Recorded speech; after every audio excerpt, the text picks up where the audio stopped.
이번에는 저희가 준비한 다음 순서입니다. 총선을 맞아 총선 핫플 준비했습니다. 오늘은 세 분이 총선 핫플 선정됐는데 바로 만나보시죠. 김부겸 후보, 그다음에 이은재 후보, 그리고 얼마 전 오세훈 후보의 유세장에 찾아가 방해를 했었던 대진년이죠. 서울대학생 진보연합, 이른바 친북단체로 구분된. 먼저 대진년 이야기 해볼 텐데, 어제 참 제가 그 선관위가 이 대진년을 고발했다라고 말씀드렸는데, 고발이 아니라 선거법 위반이라며 선관위가 대진년 측에 중지 요청 공문을 보냈다. 그러니까 고발은 센 단계인데 선관위가 고발은 안 한 거다. 그냥 공문만 보냈다라고 제가 사실관계를 정정하고 바로 잡겠습니다. 사실과 다른 점에 대해서 말씀을 드려서 정말 죄송하다는 말씀 드리면서, 대진년이 오프라인에서만 이 오세훈 후보를 방해한 게 아니라 소위 온라인에서도 방해 공작을 했다라는 이야기가 나왔습니다. 들어보시죠.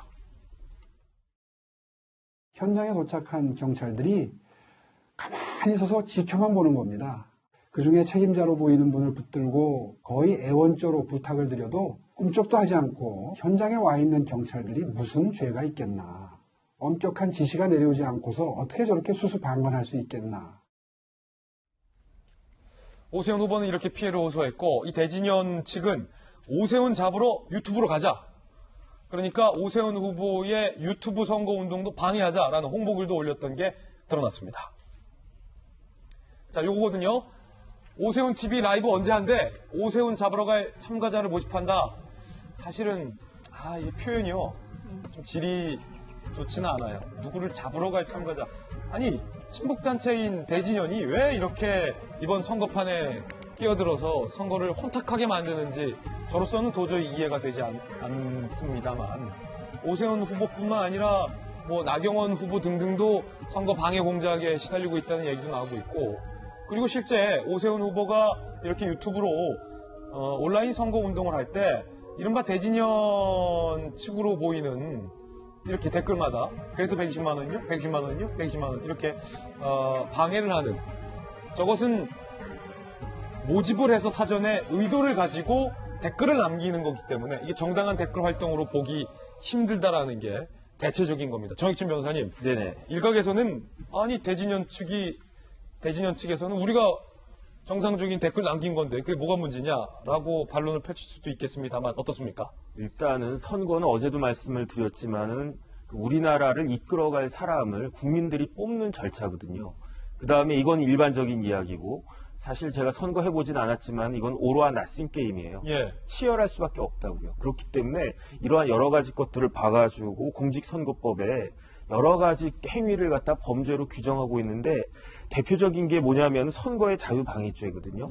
후보자 등을 폭행하거나 협박한 경우, 그리고 집회나 연설이나 교통방해를 한 경우에 징역 10년 이하예요. 이게 간단한 범죄가 아니고요. 그렇군요. 그다음에 이런 것들을 갖다가 특히 집회를 갖다가 방해한 것을 주모한 사람의 경우에는 5년 이상 유기징역이니까 굉장히 높은 그런 형이 예정이 되어 있는데, 지금 미래통합당 주장을 갖다가 보면 타겟은 3명인 것 같아요. 황교안, 오세훈, 나경원. 오죽하면은 김웅 후보가 제가 봤을 때 저보다도 어리니까 자유당 시절엔 태어나지도 않았을 것 같거든요. 네. 지금 하는 걸 보니까 자유당 선거 같다. 이런 이야기를 갖다가 하는데, 이런 이야기를 적어도 지금 집권 여당에서는, 정부에서는 이런 이야기가 나오는 것은 굉장히 부끄러운 일이라고 저는 생각이 듭니다. 예. 대진년 측의 이 같은 행동들은 명백한 현행법 위반이다. 현행법 위반이고, 이거는 아마 고발은 들어갈 거고요. 그리고 난 다음에 이제 형사 처벌이 이루어질 가능성이 높아 보이는데, 선거가 끝난 다음에 그게 이루어진들 이게 무슨 소용이 있겠습니까? 오세훈 후보 측의 주장에 따르면 김영주 의원님, 현장에 경찰이 있었는데도 불구하고 수수방관했다. 그리고 선관위도 적극적인 조치를 취하지 않고 있다는 게 오세훈 후보 측의 주장인데, 특히 저 온라인 선거운동을 방해하는 이 악성 댓글은 저거는 정말로 이게 탁 빠지는 거거든요. 예컨대 코로나19로 길거리에 사람들이 없기 때문에 저거라도 해야 하는 후보자들 입장에서 여야를 떠나서 저분들 저 대진년 같은 사람들의 특징이 타깃을 딱 정하고 세력을 운집해서, 아까 보셨잖아요. 오세훈 잡으러 가자. 세력을 운집해서 우르르 몰려가서 이른바 댓글 타러, 야 120만 원 막 이렇게 하고 싹 빠지는, 지금 이제 대진년에 대한 태도, 경찰의 태도는 어제 오늘 문제가 된 게 아니었습니다. 지난번에 미국 대사관 들어갈 때라도 여러 가지 부분에 대해서 현재 도가 지나친 어떤 뭐 청년 대학생들의 활동에 대해서 조금 뒷짐지고 있는 부분들은 문제가 있다고 생각이 들고요. 또 실제적으로 온라인에 있어서 문제는 훨씬 더 심각한 것이라서 그런 부분은 빨리 사이버 수사대나 이런 쪽에서 좀 활동을 해야 될 것 같습니다. 단 제가 봤을 때 우리 정 변호사님이 정확하게 어떤 선거와 관련된 어떤 법정을 얘기했습니다만은 선관위라든지 공권력이 보는 시점은 이런 것 같습니다. 현재 선거 기간이 아니기 때문에 가지고 있는 모성이나 그런 부분이 좀 있을 수 있다. 이제 선거 기간에 들어가면 확실히 그 선거법이 적용되지 않습니까? 강하게 적용되는데 지금은 그런 기간이 아니기 때문에 선관위도 바로 집행하기보다는 그러한 그 강력한 집행을 하기 위한 경과 조치로서 바로 이제 협조해달라는 공문을 보내고 이런 단계별로 접근할 수밖에 없는 나름대로 어떤 뭐 법리적인 논쟁이 있지 않겠나 그렇게 생각이 듭니다. 어떤 그런 프로세스다. 왜냐하면 선관위도 이걸 분명히 보고 있다는 건 분명하다라는 거고 경찰도 이 부분과 관련돼서 심각하게 보고 있다는 것은 분명하다라는 말씀을 주셨고 또 일각에서는 그런 반론이 제기될 수도 있을 것 같아서 그 반론도 소개를 해드립니다. 오세훈 후보의 이 유튜브에서 이른바 오 후보를 곤란하게 하는 댓글을 쓴 모든 사람들을 다 대진연으로 볼 수 있느냐.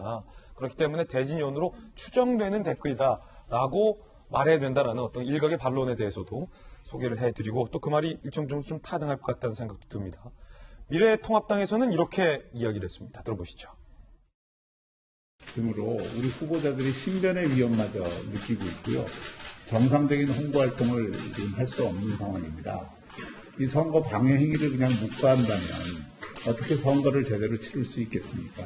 편파적이다, 좀 심하다. 왜 이렇게 선거를 제대로 공정하게 관리하지 못하고 한쪽으로 치우쳐서 하는 것인지 선관위가 무슨 행정기구입니까? 지금 보시면은 박형준 교수도 그렇고 심재철 원내대표도 그렇고 선관위를 지금 항의 방문까지 했어요, 고승도 의원님.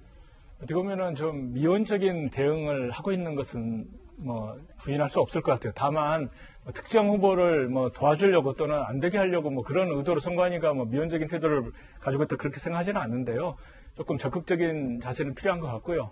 사실 이제 중도 시민 입장에서 보게 되면은 대진년은 중도는 아니잖아요. 누가 봐도 한쪽에 좀 치우친 그 편향 이념을 가진 단체인데 어떻게 보면 고민정 후보하고 오세훈 후보 양쪽이 그 대결하고 있는 국면에서 고민정 후보에 대해서는 정말 언론에 오르내리지 않고 오세훈 후보하고 대진년만 이렇게 붙었을 때 시민들이 볼 때는 오세훈 후보가 약간 그 피해 그런 쪽으로 이렇게 인식될 수 있는 거거든요. 그렇기 때문에 대진년의 그 의도가 꼭 예를 들어서 오세훈 후보의 표를 깎아먹는 것보다는 중도층의 어떤 그 판단이 또 달라질 수도 있는 부분이 있기 때문에 저는 별로 도움이 안 된다고 생각합니다. 대진년 조금 삼가해 주셨으면 좋겠습니다. 예.